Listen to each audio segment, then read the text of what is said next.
How much did they first pay you to give up on your dreams? And when were you going to stop and come back and do what makes you happy? You know why kids love athletes? Kids love athletes because they follow their dreams. I see guys who work at the same company for their entire lives. They clock in, they clock out, and they never have a moment of happiness. You have an opportunity. Money's not everything. It's really not. And money can't make you happy. Money don't make you happy. I know a lot of miserable people with money. It's not money that makes you happy. It don't. It don't make you happy, but it'll park you right in front of Happy's house. And you can at least see if the stay there. I recommend money. I highly recommend it. And anybody that told you that money different about money is because they don't have none. But you got to quit listening to people that ain't got money tell you about money. Money the root of all evil and all that shit. You do evil stuff with money, but if you're a good person, you can do good stuff with money. You know, people say that money changes people. It really doesn't. You know what I learned about money? Money don't change people. Money allows you to be more of who you really are. See, if you're a kind person, when you get a lot of money, you become a kinder person. If you're an hole, when you get a lot of money, you become a big hole. Money, it allows you to amplify whoever you really are. That's why when you see rich people acting like it's because they always been one. They always been a They just had the money to flex on to show it to you. That's all it is. But you let their get some money, they finna show your something. And that's it. If you see a person that's cool with money, it's because they always been cool. That's what I recommend money, but it's all right. I'm gonna do this real quick. I was gonna show you a real simple thing I figured out a long time ago. Before I go today, I'm gonna share it with you. I'm gonna show you the simple way to become a millionaire. People ask me all the time, what does it take to be happy? And I always tell them it's really simple. One word, progress. Progress equals happiness. If you keep growing, you're gonna feel alive. And if you keep growing, you're gonna have more to give. It doesn't matter how many statues, Oscars they give you, or Emmys, or how much money you have in the bank. We've all seen people have all those things, and I get the phone call because they're depressed, or somebody commits suicide in that area. It's really an inner game, and I think that's what's missing for us today.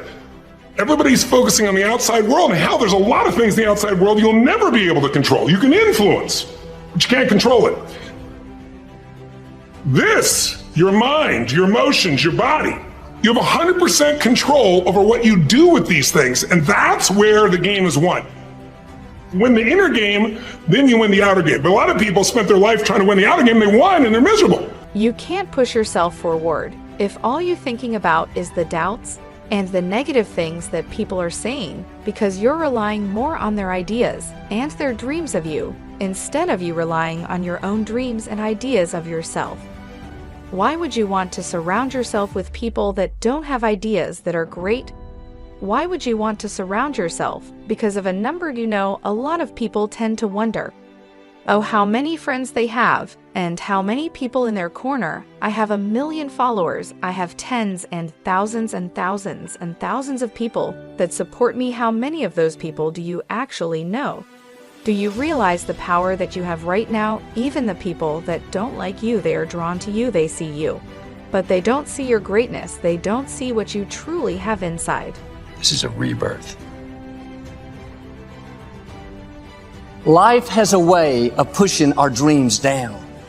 They can become buried under discouragement, buried under past mistakes.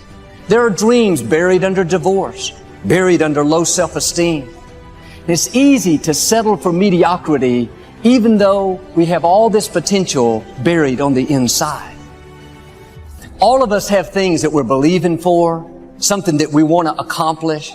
Deep down, we know it's a part of our destiny. We can feel it so strongly. But then we hit some setbacks. We didn't get the promotion.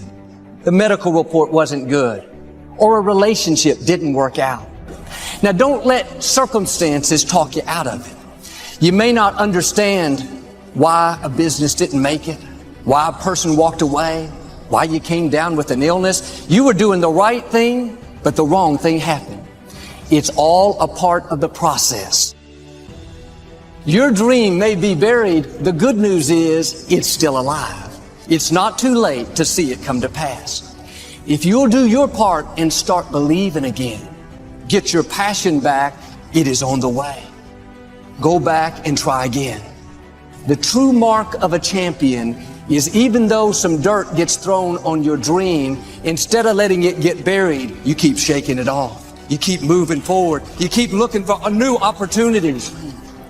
If you're going to reach your highest potential, you have to make up your mind that you are in it for the long haul. You're not going to let people talk you out of it. Circumstances discourage you. Delays cause you to give up. Critical people cause you to get distracted. You're going to stay focused on your goal. Well, I'm going to show you. It's a really simple way. And it's so true, it's very simple.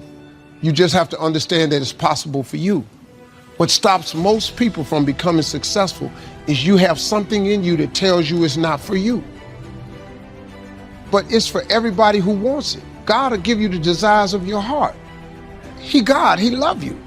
If you ask your child, if your child asks you for the latest sneaker, you're going to try to get it for him.